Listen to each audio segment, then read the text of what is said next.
मैंने सब कुछ देखा जो नहीं देखना चाहिए था। सरदारों के गले में टैर डाल के जलाओ, जिंदा उन्हीं के फर्नीचर पे आपने आग लगा दी और सरदार जी को गले डाल दिया और जल मरे।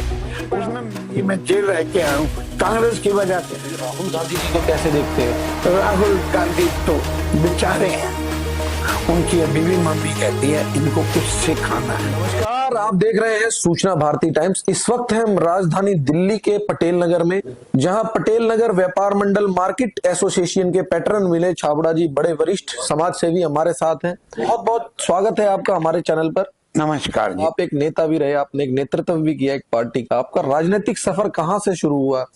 कांग्रेस के लिए मैंने काम किया। मैं नेता की तरह नहीं, सेवक की तरह काम किया।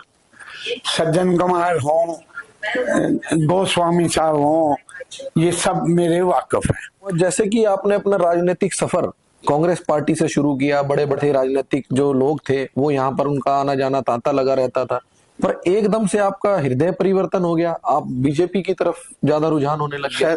ऐसा है, सन 1984 में जो सरदारों के दंगे हुए, उससे मैं कांग्रेस से परेशान हो गया, क्योंकि मुझे मालूम है कि ऊपर से आर्डर था कि आप सिखों को मारो, कोई आपके पास केस नहीं बनेगा, कुछ नहीं बनेगा। मैं सरदारों की दुकानें चल रही थी, तो मैं SHO थे, ACP थे सरदार जी कोई, उनसे कहा, कहता जी छाबड़ा साहब कुछ नहीं कर सकता हूँ, ऊपर से आर्डर है, कुछ नहीं रोकूंगा। ऊपर से आया क्या करूं? मैंने कहा आप भी सरदार हैं और सरदारों को मारा जा रहा है, जलाया जा रहा है। तब भी उन्होंने कहा मेरे हाथ बंधे हुए हैं। उसके बाद मेरा कांग्रेस से दिल हट गया। छाबड़ा साहब, आप बहुत सीनियर हैं, उस भयावह जो माहौल है उसको बयां करना बहुत मुश्किल है। आपने क्या क्या देखा उस समय? मैंने सब कुछ देखा जो नहीं देखना चाहिए था। जिन आंखों से कुछ नहीं देखना चाहिए था वो मैंने देखा। सरदारों के गले में टैर डाल के जलाओ, जिंदा उन्हीं के फर्नीचर पे आपने आग लगा दी और सरदार जी को गले डाल दिया और जल मरे। उसमें अपने भी मेरे दोस्तों की बेटी हैं। मुझे दुबई से PP सिंह मेरे दोस्त थे, उसकी भांजी की शादी में मैं गया था, तब मैंने उसको लाया हूँ, उसके घर वाले को आपने जिंदा जला दिया। फर्नीचर उन्हीं गए, सरदार जी उनके फादर जो थे वो नहीं बचे और बेटा नहीं बचा, जिसके साथ मैंने अपने हाथों से शादी करवाई थी। चलिए, कहते हैं कि आप जेल भी गए, किन कारणों से आप जेल गए? इन्हीं कांग्रेस की चक्कर में जेल गए। जो गलत काम हो, ये हड़ताल कर दो जी, ये कर दो जी, जाना ही पड़ा। ये मैं जेल रह के आया हूँ कांग्रेस की वजह से। क्या कारण रहा? झगड़े पगड़े या हाय करो, हाँ वो करो, ऊपर से आर्डर आए, सज्जन कुमार जी चलो जी वहां पहुंचो जी, गाड़ियां लेके आओ जी, गदर में चाहते थे। चलिए, अब एक लंबा बदलाव आ गया है। अब देश में, जैसे देश के प्रधानमंत्री नरेंद्र मोदी, भारतीय जनता पार्टी की बड़ा परिवर्तन देखने को मिल रहा है जब से मोदी जी हैं। तो कैसे देखते हैं आप? मैं मोदी जी की फेवर में हूँ। जो मोदी जी का राज है, उन्होंने हिंदुस्तान का कितना बढ़िया नाम किया हुआ। ये राहुल गांधी जी को कैसे देखते हैं? राहुल गांधी तो बेचारे हैं, उनकी अभी भी मम्मी कहती है इनको कुछ सिखाना है। उन्होंने पूरे भारत में न्याय जोड़ो यात्रा की, उसमें देखो कुछ ना कुछ तो काम करेंगे। खाली बैठा आदमी क्या करेगा? आदमी वो कह रहे हैं कि नरेंद्र मोदी जी को कि वोट चोर गद्दी छोड़। वोट चोरी कहाँ हो रहा है ये तो समझाए ना। कोर्ट में चले गए, अगर वोट चोरी हुआ है तो कोर्ट में बताए ना कैसे चोरी हो रहा है। तो जो मोदी जी की तारीफ कर रहे हैं, तो कुछ तो मोदी जी में होगा जो तारीफ कांग्रेसी भी कर रहे हैं। देश में इतनी एक भयावह घटना हुई है। कश्मीर में कहते हैं कि धर्म पूछ करके उनको मारा है। धर्म पूछ के मारे गए, उसका जिम्मेवार कौन है? पाकिस्तान। और पाकिस्तान को उसके बाद क्या सबक सिखाया? ऐसा सबक तो जिंदगी में किसी ने नहीं सिखाया जो मोदी जी ने सिखा दिया। इंदिरा जी तो लाहौर तक चली गई थी। लाहौर तक चली गई थी बांग्लादेश के चक्कर में।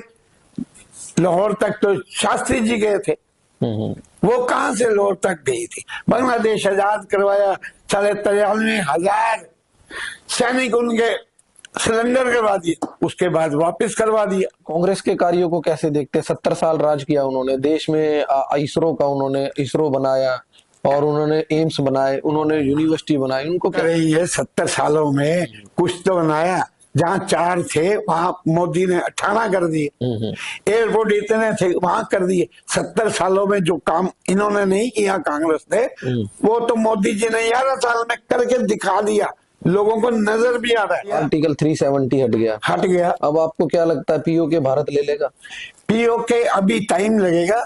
अब दूसरी बार अगर पाकिस्तान ने छेड़ दिया तो पीओके क्या और 4 टुकड़े करके आएंगे। अब बात करते हैं मार्केट के लोगों की समस्या, क्या समस्याएं हैं? देखिए, मार्केट में कुछ जो भी समस्या होती है, मैं तो सबसे पहले पहुंचता हूँ। अभी मुसीबत है एमसीडी की।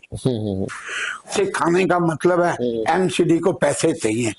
जो दुकानदार जाता है वो कहता है कुछ दे जा, तेरी सील हट जाएगी। क्या आपने शिकायत यहाँ के जो निगम पार्षद या सबसे विधायक की है सबसे भाई की? साहब, किस में एमपी है अपना बीजेपी की, उनसे कह दिया, यहाँ आपकी वो एमएलए है, उनसे कह दिया, कोई कुछ नहीं कर रहा, परेशानी देते हैं, वो खा के पैसे चले जाते हैं। व्यापारी भी है कि भाई मेरी दुकान सील ना हो, 5-7 लाख रुपए दे के छुट्टी करवा देते हैं, और कुछ नहीं है। बहुत बड़ा आरोप लगा रहे हैं आप एमसीडी। बिल्कुल सही लगा रहा हूँ। बताइए, अभी आएंगे और हफ्ता 10 दिन का टाइम दिया उन्होंने, तब भी आप छोड़ डालना हुआ था, हाय तौबा करके बचाया था। अब फिर वही 4-5 सालों के बाद फिर उठ के आ जाते हैं। रिश्वत लेनी होती है, कारपोरेशन के पास पैसे नहीं होते, पैसे कारपोरेशन में चले जाए। चल, अगर किसी का 10 लाख रुपए बनता है वो जमा करवाने को तैयार है, लेकिन ये जमा करते नहीं है, उनको ऊपर 10 लाख रुपए चाहिए। कहीं ना कहीं व्यापारी बहुत परेशान है रिश्वत के तौर पर। मैं तो मोदी जी से ये कहना चाहता हूँ कि ये सरकारी नौकरी क्यों मांगते हैं? सरकारी नौकरी काम कुछ नहीं है, रिश्वत के पैसे आ जाए। और रिश्वत इतनी है, चाहे दिल्ली हो चाहे सारे हिंदुस्तान में हो, सब रिश्वत का चक्कर है। चलिए, बड़ी दुखद बात है, विनय छाबड़ा जी हमारे साथ हैं और बड़ी ही समस्या की बात है, दुखद बात है कि प्रशासन अपना काम ठीक से नहीं कर रहा, शासन पे भी बड़े गंभीर आरोप लग रहे हैं। तो आप देख रहे थे सूचना भारती टाइम्स, मेरे साथ थे विनय छाबड़ा जी। मिलते हैं फिर एक नई खबर के साथ, तब तक जय हिंद, जय भारत, वंदे मातरम। Thank you ji.